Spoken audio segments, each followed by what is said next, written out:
అనగనగా ఒక ఊరు, ఒక చిన్న గ్రామంలో ఇద్దరు అక్క చెల్లెలు మనసు దాగిన ప్రేమతో జీవించేవారు. పెద్ద చెల్లెలు సుజాత, చిన్న చెల్లెలు లక్ష్మి. వీరిద్దరు ఎంతో ఉల్లాసంగా మంచి పిల్లలు. వారు ప్రతిరోజు తమ ఇంటి సమీపంలో పంట పొలాల ఆటలు ఆడేవారు. చెట్ల కింద పండ్లను కోసుకొని సమయం గడుపుతూ ఉండేవారు. ఒకరోజు సుజాత మరియు లక్ష్మి పుట్ట ఉన్న చెట్టులో ఆట ఆడుతూ ఉన్నప్పుడు వారి దృష్టికి ఒక అందమైన చిలక వచ్చింది. చిలక రంగురంగుల పటాకాలను మోస్తూ పళ్ళు తినడం మొదలుపెట్టింది.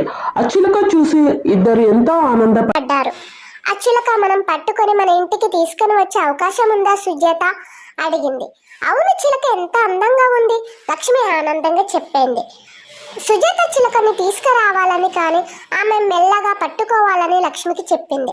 అప్పుడు ఇద్దరు అక్క చెల్లెళ్ళు చిలకను జాగ్రత్తగా పట్టుకునేందుకు ప్రయత్నించగా చిలక ఒక్కసారిగా వీరిద్దరికి తప్పిపోయింది. అయితే సుజాత మరియు లక్ష్మి పట్టు తప్పలేదు. మనం ప్రయత్నించవచ్చు సుజాత అన్నది.